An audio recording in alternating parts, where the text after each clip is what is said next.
morning and good afternoon to everyone. I welcome you all to the Resilience of the Urban Poor Forum 2021. The last main session features a number of speakers who will discuss experiences, challenges, and recommendations on enabling resilience building for the urban poor.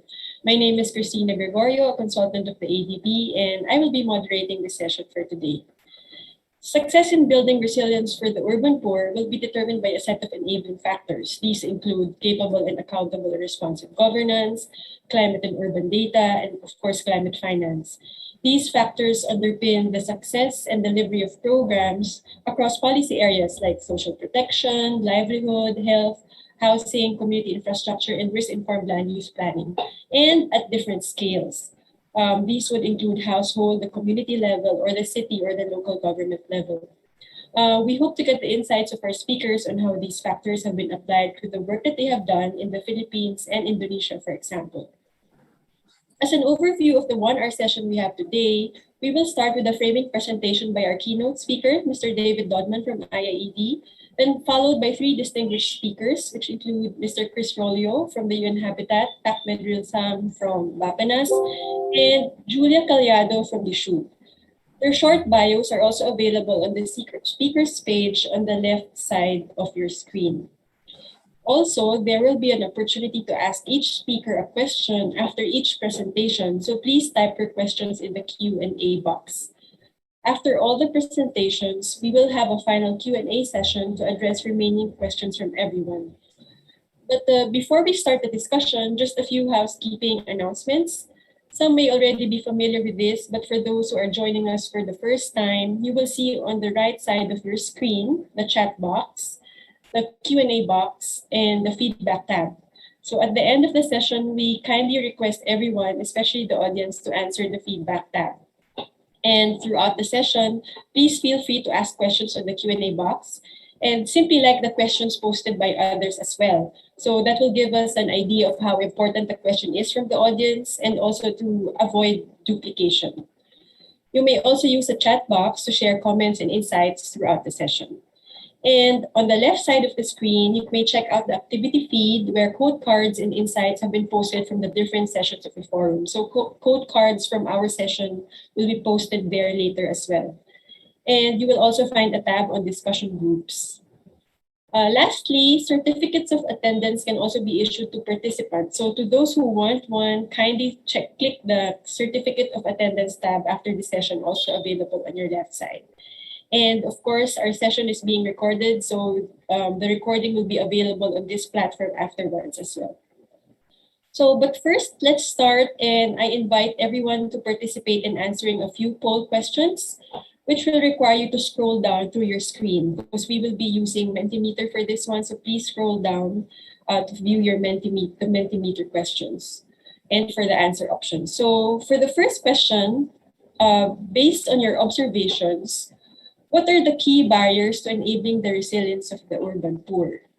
So please take time to read the questions and your potential answers. You may choose more than one answer, and there is, of course, no right and wrong answer. So, like, for example, if it's large enough for you to see, the first question is like fragmented governance arrangements or lack of an agency with a clear mandate, or lack of climate risk-informed poverty and urban data, inadequate access to climate finance at the local government and community levels, and or insufficient political will at the different governance levels to focus on the resilience of the urban poor. So now we are seeing a few answers. Let's wait for a few seconds just to see more responses from the audience. And you can see that the majority, the yellow bar on the rightmost, is reflecting insufficient political will at different governance levels, particularly for which focuses on the resilience of the urban poor. So far among our responses, this is getting the most responses at 33%. So majority of the audience think that this is a key barrier, the lack of a political will. And it's closely followed head-to-head between the first and the third answer, which is fragmented governance arrangements and, of course, inadequate access to climate finance. So thank you very much for your answers for the first poll question. We have another one. And the next question is, why is it important to address these enabling factors for building the resilience of the urban poor? Again, yeah, please take time to read the questions and your potential answers, and you can answer and provide more than one answer. So the first question is to have explicit prioritization of the urban poor in terms of policies, programs, or activities. Second is to identify dedicated funding streams to support resilience of the urban poor projects and to facilitate a multi-governance level and multi-sector approach for the urban poor. And lastly is to identify other initiatives that also benefit the resilience of the urban poor. So far, it appears that the multi-level governance is the most important, and the multi-sector approach is the most important enabling factor so far. So this is a very good segue into our keynote speaker, actually.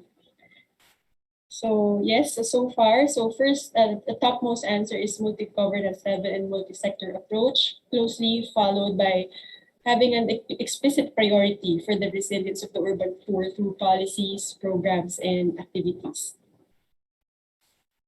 So thank you so much for participating in the poll.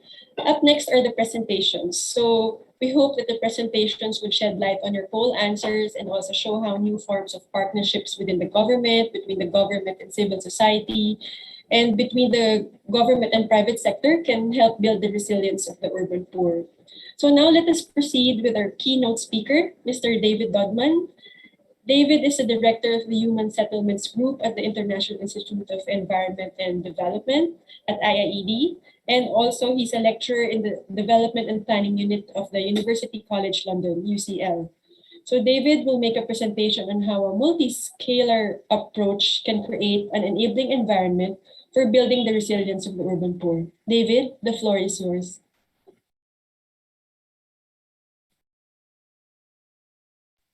Good morning, good afternoon, everybody. And I'm going to just start sharing my screen for this presentation. And that looks fine to me.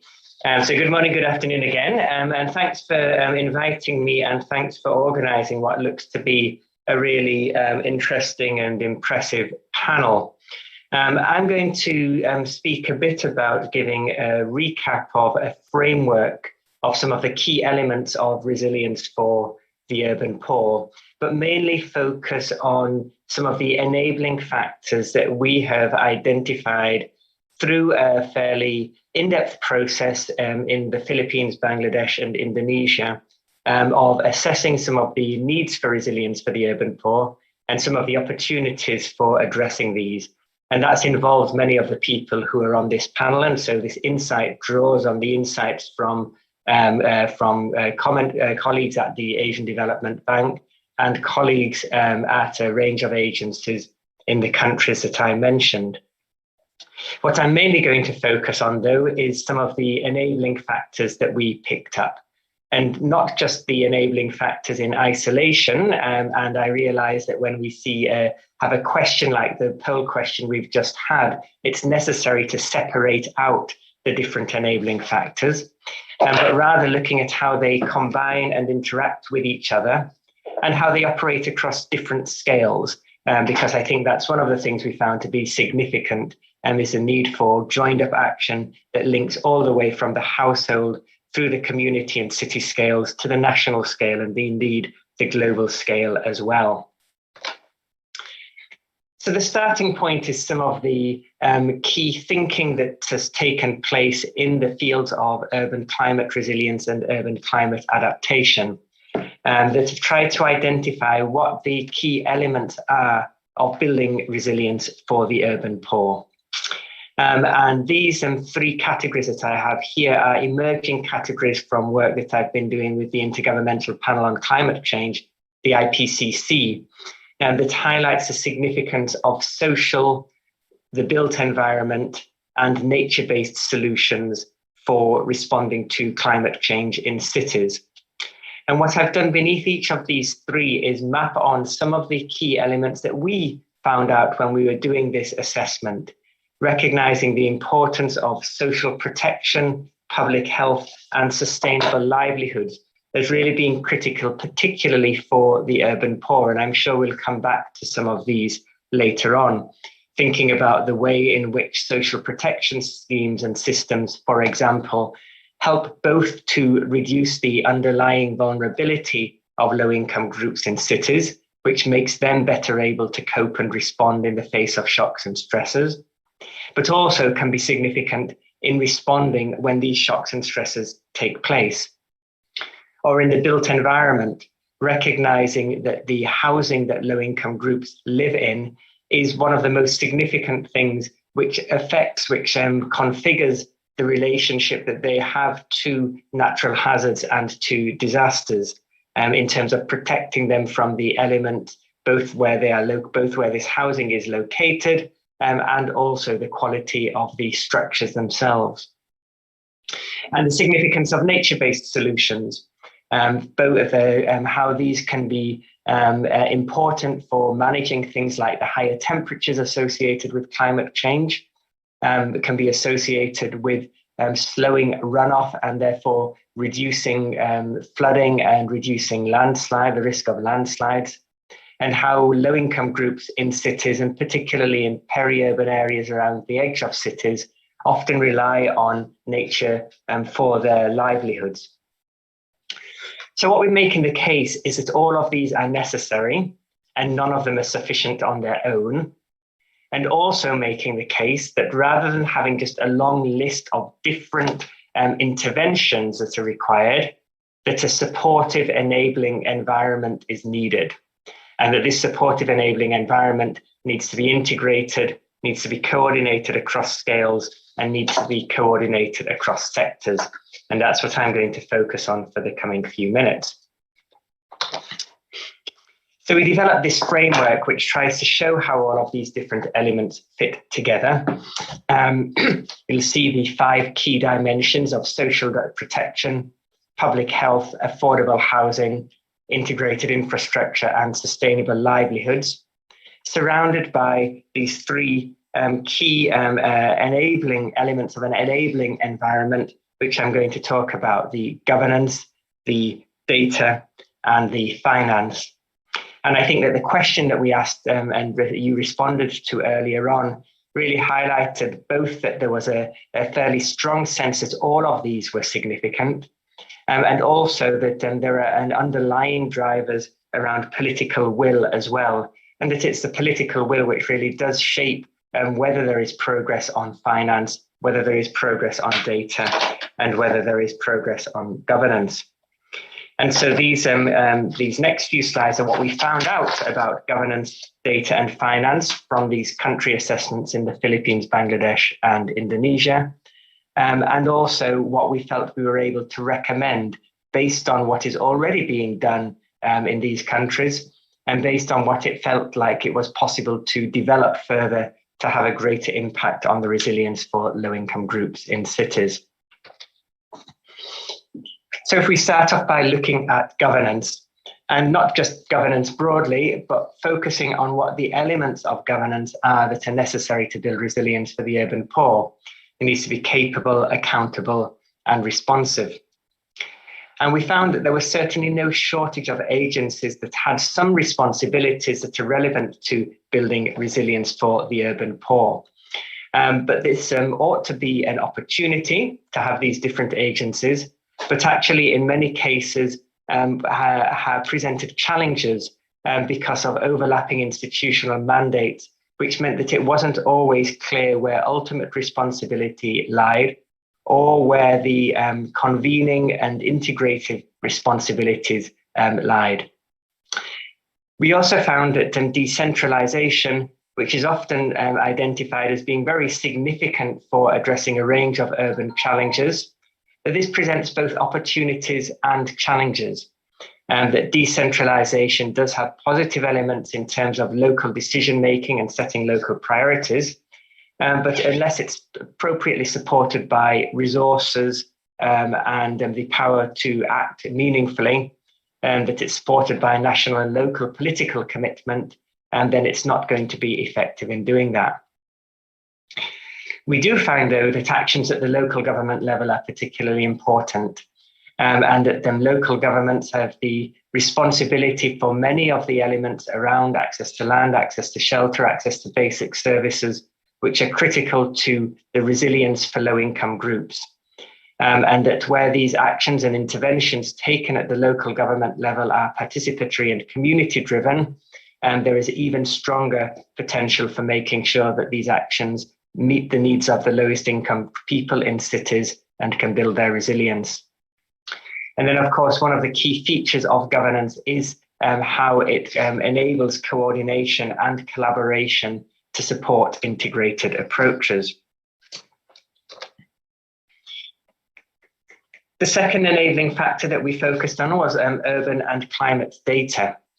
And this is data of different kinds, recognizing that there is both a need for understanding current patterns of hazards and disasters, projections for what's likely to happen in the future, and that those projections need to cover both the physical data around climate, but also the social and urban data, which helps to understand what the drivers are of vulnerability.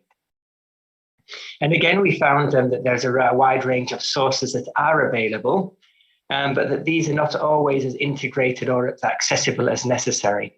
So I think the common theme really is that there is a lot of raw material to be working with. Some of it is really in a very good position for supporting resilience for the urban poor, but in some cases, a further jump needs to be made to make it accessible and appropriate for purpose.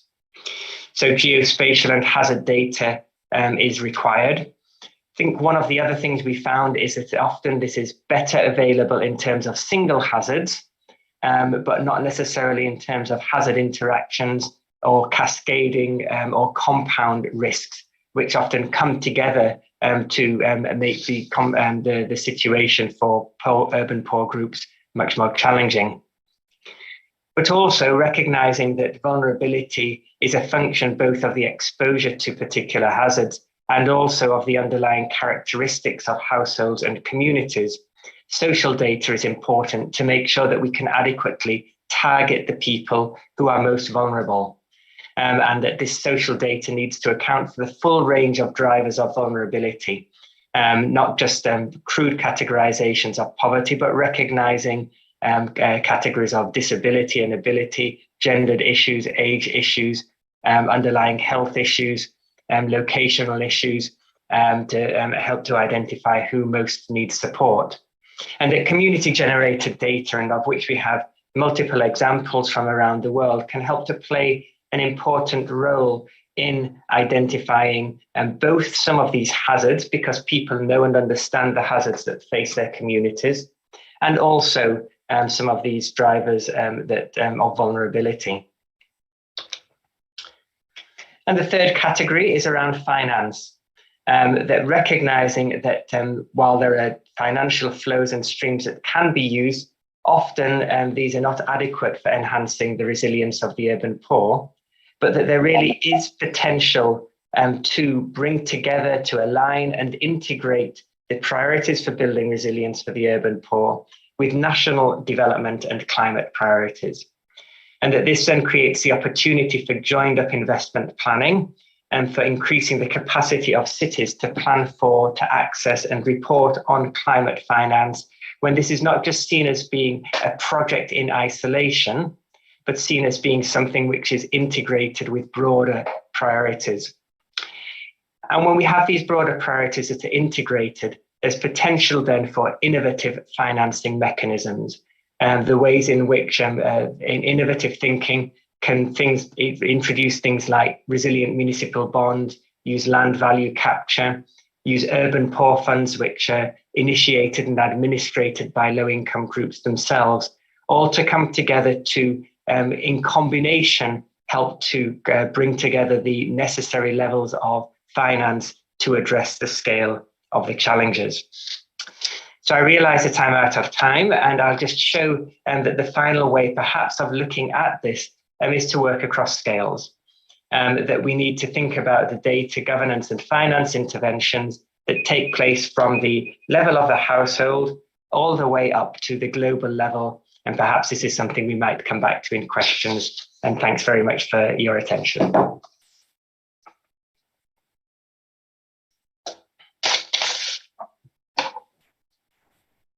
Thank you very much, David, for emphasizing that despite key elements such as having the social dimensions addressed, the built environment, and even adoption of nature-based solutions, an enabling environment is still necessary, especially joined-up action among the stakeholders is needed across sectors and scales. That even in a decentralized environment, it requires resources and strong political commitment from the community up to the global level. So let us see if we have some questions for you from the audience in the chat box. Okay. One question that we have less than a minute, so the answer would be very brief. But the one question for you is, what are the practical mechanisms that can be used to meaningfully involve the urban poor in identifying the enabling factors that require to play an active role in building their own resilience? So what could be done for the urban poor? David, please. Thank you, Tintin. I'd actually reframe the question slightly, not to say what can be done for the urban poor, but how the urban poor can help to identify what needs to be done themselves. I think just briefly, one critical example here would be to work with existing organizations. That in many of the communities that face the greatest climate challenges, there are already youth groups or women's savings groups or faith-based groups, and that these provide a basis where people have already begun to organize around issues that matter to them, and that provides a very strong and effective entry point for understanding the priorities of the people who are affected. And also they provide an existing basis where people have a commitment and a link together to actually act, not just to identify issues, but to act together in responding to these challenges. Thank you, David. I agree with you that it's important to rally all of these different stakeholders towards one political commitment, like a political settlement approach of sorts. So thank you very much, David, for that quick answer. Our next speaker is Mr. Chris Rolio. Chris is the Country Program Manager of the UN Habitat in the Philippines since January 2012. And he works at various governance levels to address housing and urban development issues in the country. He will be discussing with us how the people's process enables families to achieve resilience. Chris, the floor is yours.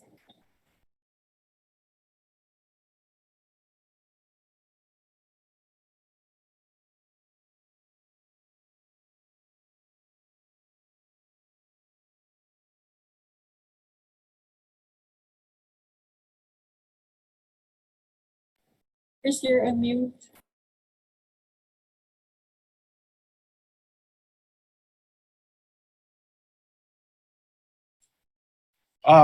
Sorry about that. Thank you very much for inviting UN Habitat to this forum. Since UN Habitat opened its Philippine office in 2003, we have worked directly with 50 cities all over the country. But in this presentation, I will be sharing our experience in 4 areas that directly enabled resilience of the urban poor through the people's process. We have applied the people's process in our post-Yolanda or Hayan project in 4 local governments in Region 6, that's in Rojas City, Pontevedra, Panay, and Estancia, as well as in Tacloban City in Region 8. As you remember, Typhoon Haiyan was the strongest recorded typhoon that claimed thousands of lives and destroyed millions of homes in 2013. We have also applied the people's process in a post-conflict context in Marawi City after the armed conflict, which raged for 5 months and destroyed the urban core and displaced thousands of families who until now, more than 4 years after the end of the siege, have not rebuilt and returned to their original homes. But aside from post-disaster context, we have also applied the people's process in urban redevelopment, which addresses the persistent threat of flooding, pollution, and insecurity in an urban poor community in Cagayan de Oro City.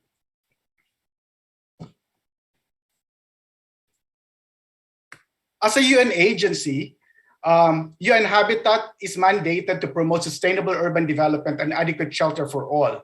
And it focuses on the following key issues. 1, rapid urbanization and land use.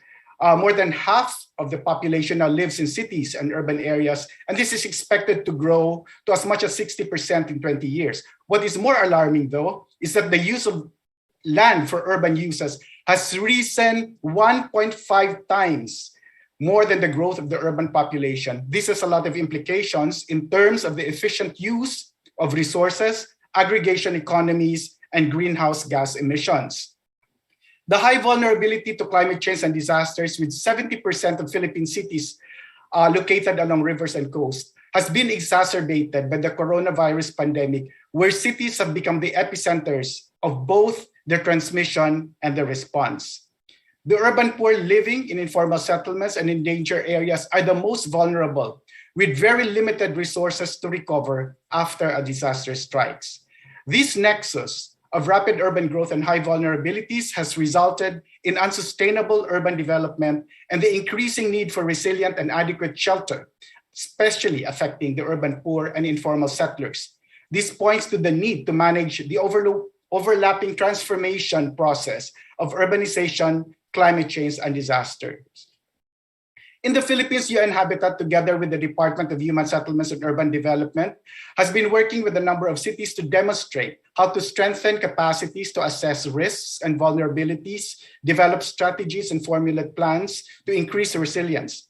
While many efforts have been done to improve resilience planning, the key is to translate the plans into detailed urban designs and bankable projects so they can be implemented with the participation of the widest range of stakeholders and investors, and especially safeguarding the rights of the urban poor. This slide shows the images of activities that range from high-level strategic planning, citywide and ecosystem-based risk and vulnerability analysis, and integrated urban designs that disaggregate projects to be investment-ready for implementation. The image in the middle map with the green spaces refers to identified open spaces in an urban redevelopment project in Legazpi City called the Cruz Project. The project proposed an urban streetscape that aims to provide public open spaces in the heavily built-up urban center. These spaces also serve as water catchment areas during heavy rains. But since there are urban poor families already residing in these areas, a component of the project is the construction of mid-rise housing for the affected families. Equally important is building the resilience of communities and families whose actions directly impact the cause and the effect of disasters. UN Habitat has been implementing the People's Process, where people and families are involved in the whole project life cycle, from project development, site selection, site planning, house design, construction to financial management, and quality control of both materials and construction work. For people to exercise meaningful participation, they have to be capacitated to perform the roles and responsibilities, and policies and systems have to be in place to enable them to do so. In the Marawi project, for example, the selection of beneficiary families has been very thorough, which involved a transect walk through the war-affected areas to identify and map the former homes of the families. This was done with the participation of the barangay captains, the ulamas or religious leaders, the sultans or the traditional leaders, and the national government through the task force Bangon Marawi. These families were organized into homeowners associations who elected their officers and formed committees in charge of various components of the project. In site selection and site planning, the families had to agree among themselves on how the community should be planned, including where the mosque, community center, and public open spaces are to be located. Families have the local knowledge of the weather, the water systems, and the disaster risks, which are considered in the site design. Families were also involved in the design of their houses. Focus group discussions were conducted to solicit ideas before architects and engineers translate their ideas into disaster-resilient technical drawings and models, which are then presented to the community for final acceptance. What is particularly important is that the families were given copies of the house plan, and they were trained to understand the plan because that would be the basis for their quality monitoring. Families were trained to inspect the quality of the materials as well as the quality of the construction because they will pay for this. The People's Process approach downloads the funds to the bank accounts of the homeowners association from which they pay for the materials and labor used in the construction of the houses. Families will also train on various aspects of the project, including project management, construction skills, financial management, quality control, and reporting, as well as livelihood development. Some of the community members we have trained for construction work who underwent the various levels of training from ordinary construction labor to carpentry and masonry until foremanship have actually become independent contractors after the project. Because the project involves coordination and networking with government, suppliers, banks, host communities, and other stakeholders, some of these homeowner association members have been elected as barangay captains and officers. Ultimately, the completed house becomes a source of security for the family on which they begin building their new life, including that of the next generation. Beyond individual homes, families, particularly young members of the family, were trained on how to tell their own stories of struggle, recovery, and hope. With an enthusiastic editorial board and team of writers and photographers, they now have published the third issue of their quarterly community newsletter called Suwara o Kalilintad, or Voice of Peace. One of the main challenges is the availability of land. In the case of Marawi City, site selection, land acquisition, and site development took more than 2 years, which significantly delayed the project. Currently, family information have been stored in a GIS-based database, the Secure Tenure Domain Model, which also stores information on the origins of the family before displacement and relocation.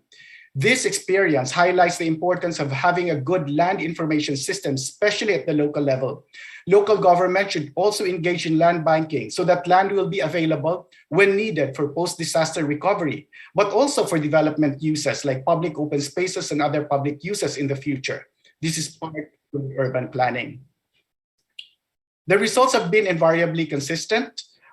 Faster construction and resolution of issues, better quality of materials and construction, transparent and accountable finance, high level of acceptability, empowered and inclusive community, all resulting in better structural and non-structural resilience of families and communities.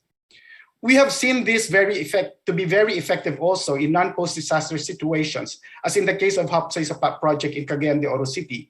The project started from a simple regular dredging activity of the city, which was updated into a holistic urban redevelopment of a slum community near a public market.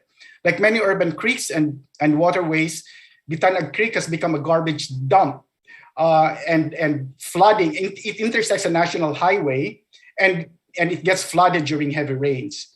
In organizing the partner barangay or community, the activity that took the longest was a personal discussion with each individual family who had deep-seated fears of being evicted because most of them are living right on the edge of the creek. This took more than 6 months, but after this very, very important social organization, the families, in fact, accepted the project and agreed to even self-demolish their own houses. Imagine the weight of that decision. Houses that they have invested their lifelong savings on and they will self-demolish for the project. However, it took less than a year, actually, for this dramatic transformation. The 3.5 liter linear park, so you can see here the transformation. The 3.5 meter linear park served as a community space for children and families. Women felt safe walking even at night. Families even have space for urban gardening. When a fire broke out in one house, it did not spread because the fire truck was able to enter and put out the fire. Families remember that before this project, the whole neighborhood would be burned down whenever there was a fire.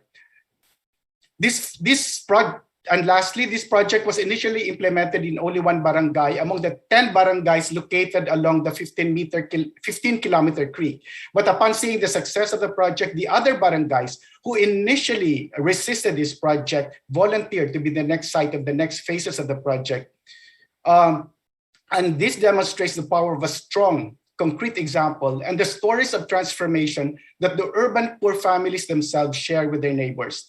They have proven to be powerful champions of resilience and change, one family, one community, one city at a time. Thank you, and I'll be happy to answer questions and clarifications. Thank you very much, Chris, for sharing how UN Habitat's people process was used in different cases across the Philippines, but especially in Marawi, which integrates the religion, heritage, infrastructure, and climate risk in the process as well. Your suggestion that local governments should land bank to anticipate post-recovery relocation and even for sustainable land use purposes is actually aligned with yesterday's session on ex-ante financing as well, and echoes the previous sessions that emphasize that the urban poor are not just beneficiaries but also active stakeholders. Before our next speaker, I would like to encourage everyone, especially the audience, to share your reactions and insights on the chat box and add your questions in the Q&A box. As we are running out of time, our panelists will just respond to them after our two presentations focusing on country experiences. So we have the opportunity to listen to Pak Medril Sam.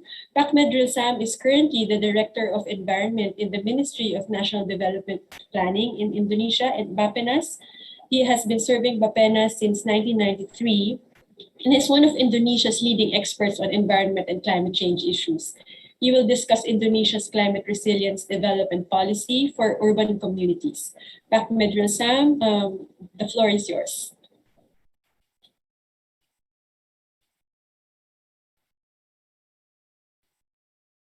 And please unmute yourself.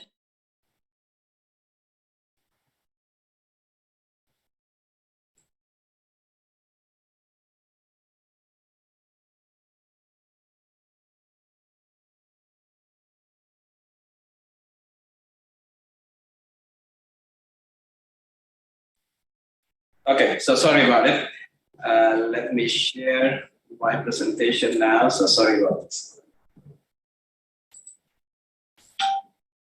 Okay, can you see my slides now? Okay, thanks a lot.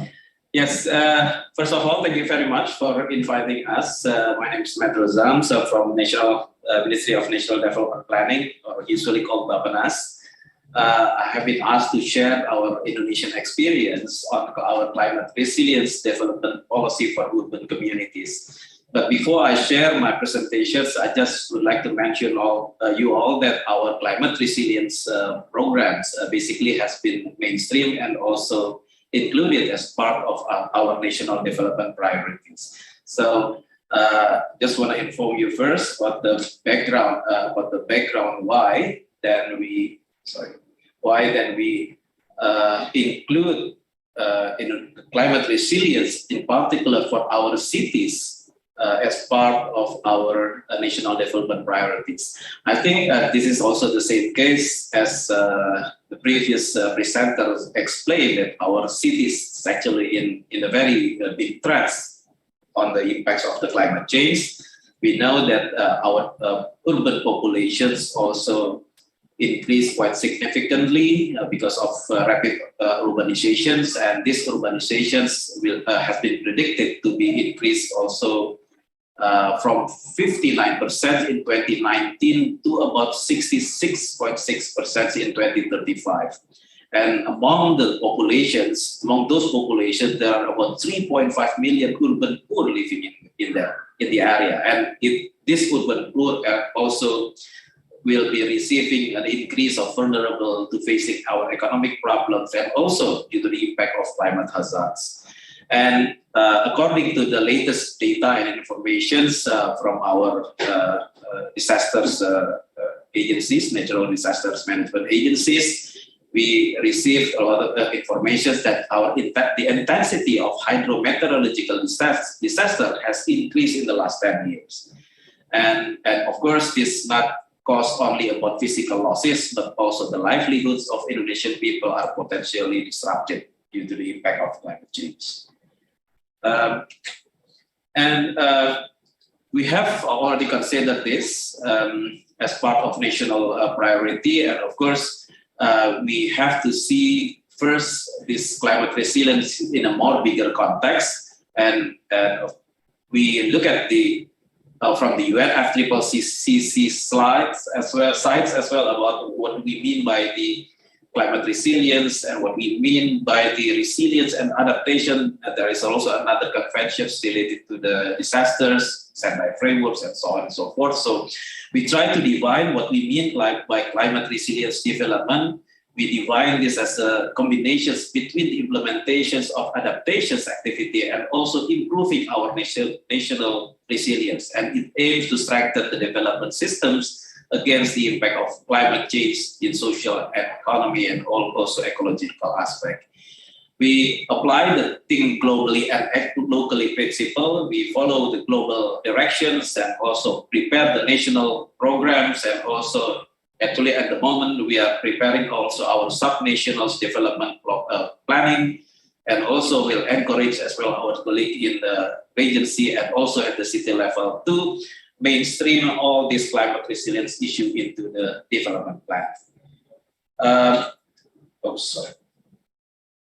This is what we basically in the national context, we have already mainstreamed this climate resilience issue as a national priority number 6, improving the environment, increasing disaster and climate change resilience.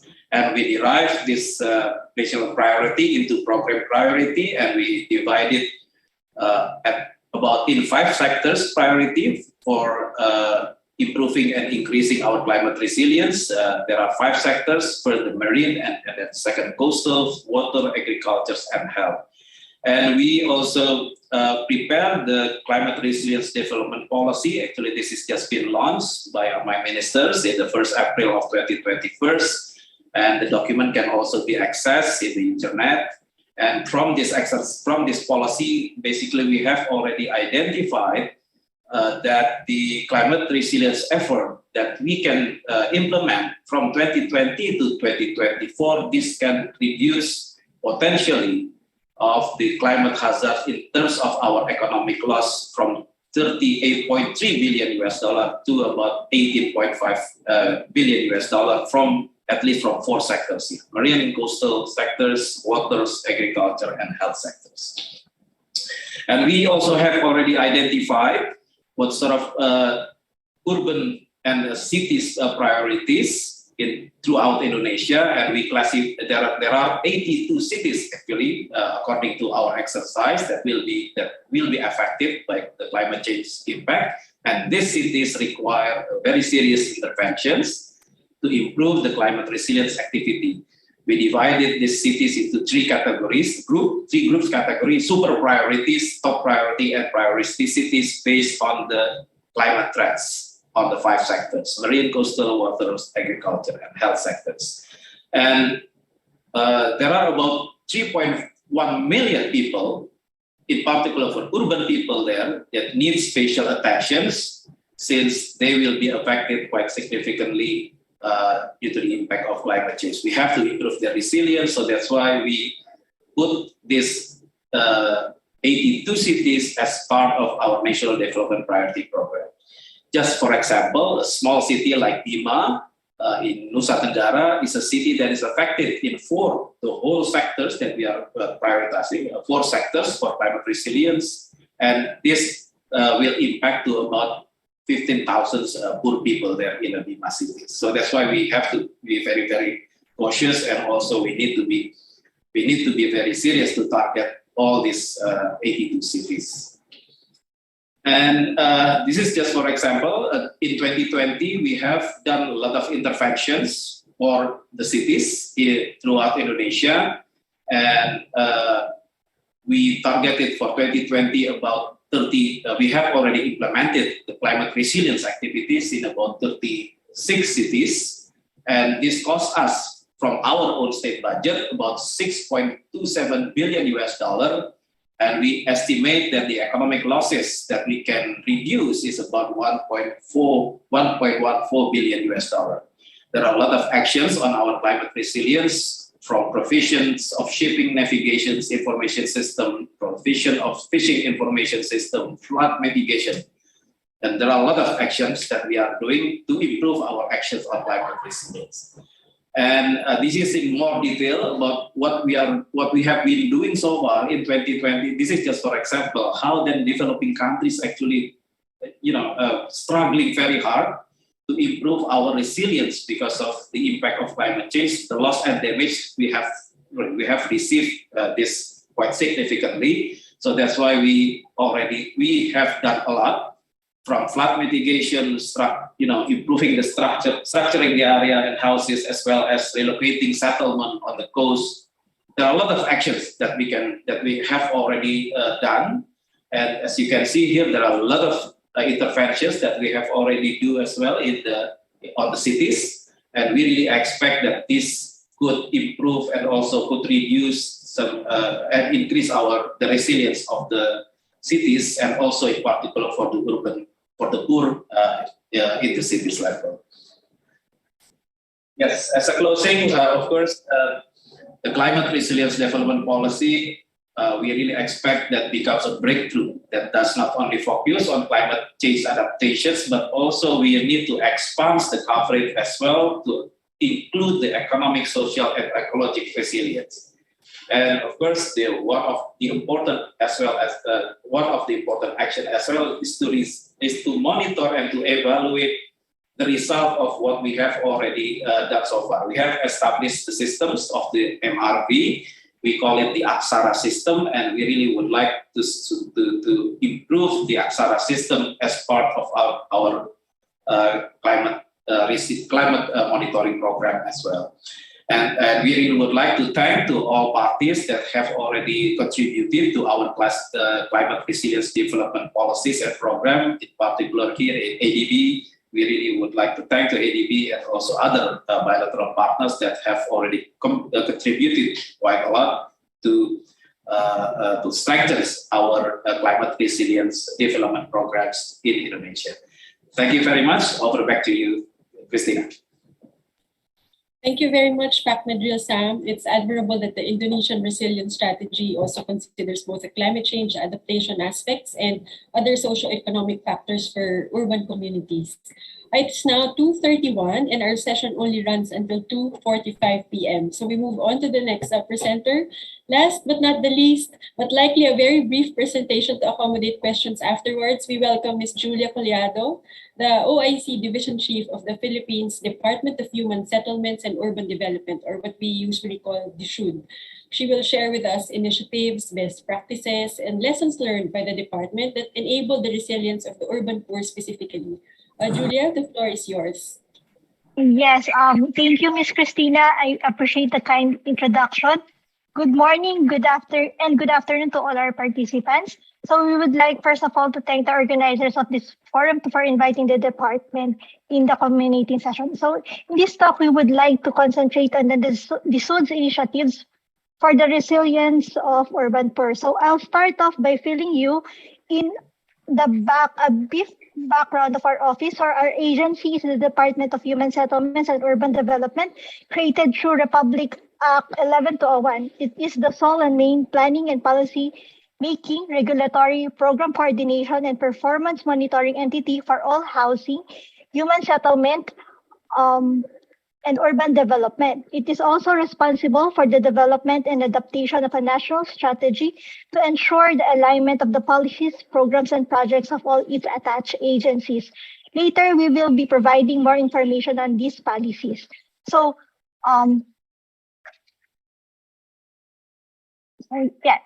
by 2030, the 60% of the Philippine population will be living in the urban areas. Another is the Philippines ranked among the countries most affected by extreme weather events. As we can see, urbanization and climate change are converging in a dangerous way. So another concern in the Philippines is the urban poverty incidence. So the Philippine Statistics Authority released poverty statistics in 2018, citing the urban poverty incidence among the population was estimated at 9.3%, or around 5.037 million people. And data from the surveys conducted by the National Housing Authority will support from some local governments place the number of informal settlers at about 1.5 million, representing approximately 15.3% of the total urban population, where 50% are living in high-risk areas. So through the years, informal settlements, slum dwellers, and urban poverty have become synonymous in the Philippines. So this is because, for the most part, people who live in informal settlements are also slum dwellers and belong to the poorest in the cities. In recent years, the Philippine government has been instituting various laws, policies, policies and frameworks that prompt cities and towns to act and address the challenges and issues mentioned earlier. Giving you a glimpse of these policies, let's start with the Climate Change Act of 2009, which represented a policy shift from the reactionary to being proactive, whereas the implementation of local and national adaptation plans have been instituted, also focusing on gender and youth involvement. And then we have the Philippine Disaster Risk Reduction and Management Act of 2010, which prioritizes on community level disaster risk reduction and management strategies that focus on vulnerable sectors. So it also recognizes the important role of the capacities of the local communities. Next is the Philippine New Urban Agenda that sets a new global agenda on how we plan, manage, and live in our cities. So the theme for the NUA is Better, Greener, and Smarter Cities in Inclusive Philippines.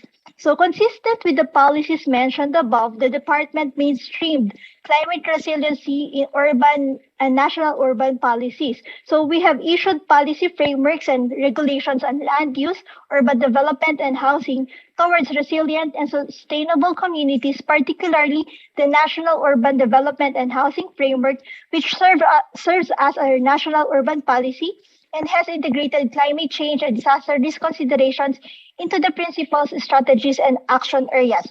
This framework has been operationalized in a 20-year roadmap through our National Housing and Urban Development Sector Plan, which spans different banner programs that we have in the department, ranging from settlements development, urban infrastructure, urban design, and governance, among others. So the sector plan aims to address long-standing as well emerging issues in urban development and housing.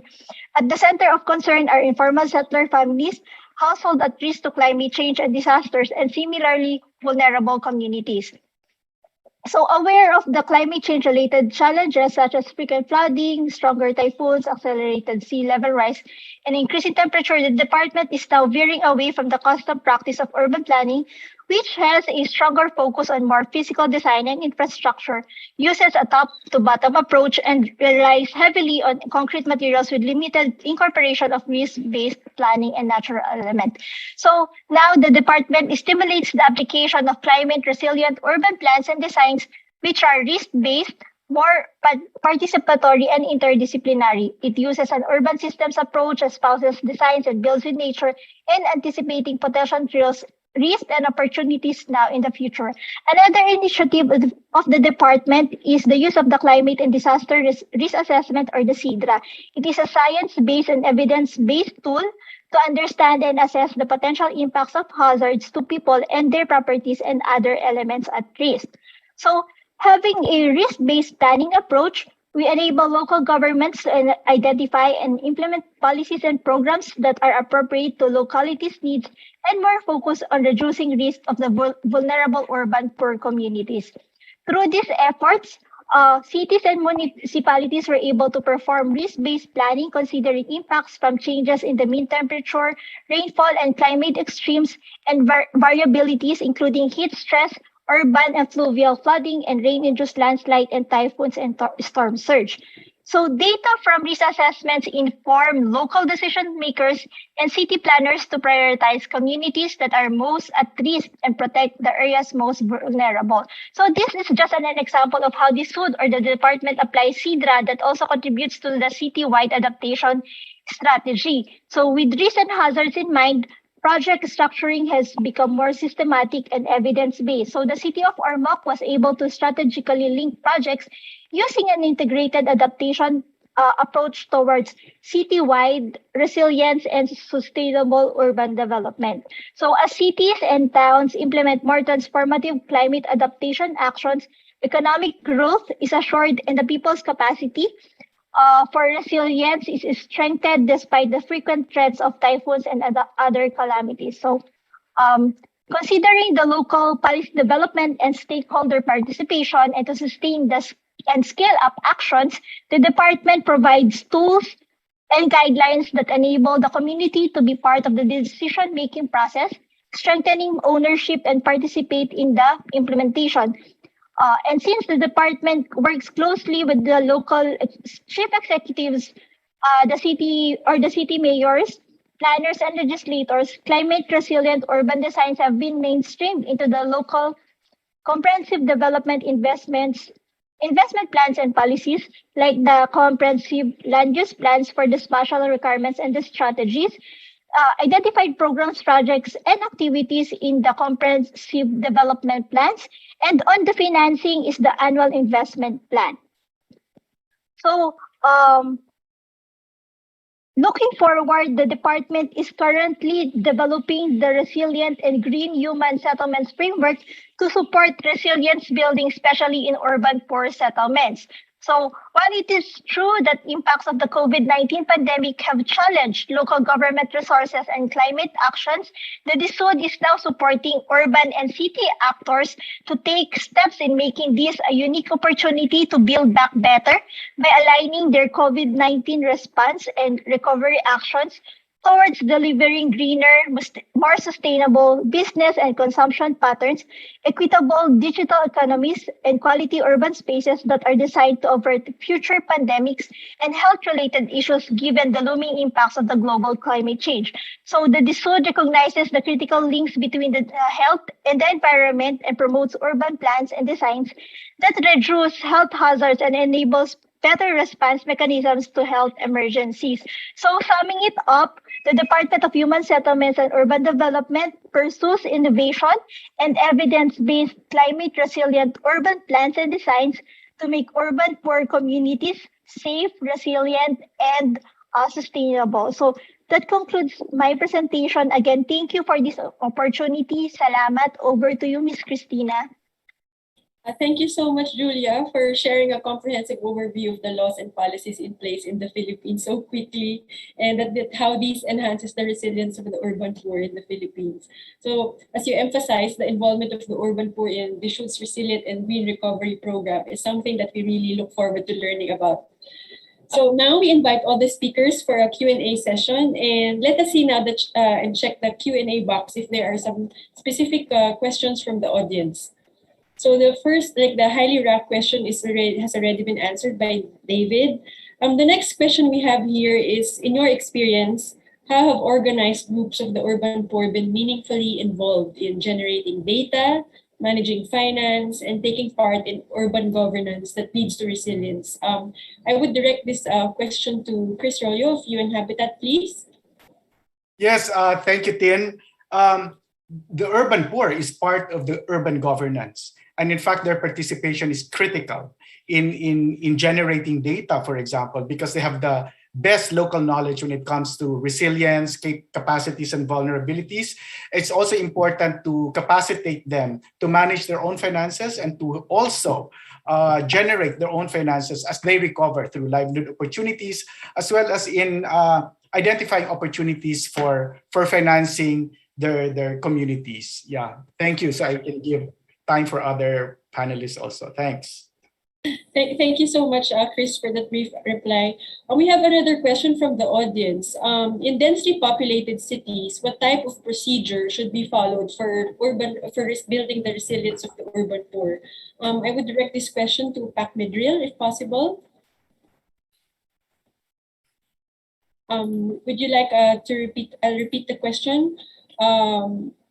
In densely populated cities, what type of procedure should we follow for the resilience building of the urban poor? So this question came from our audience.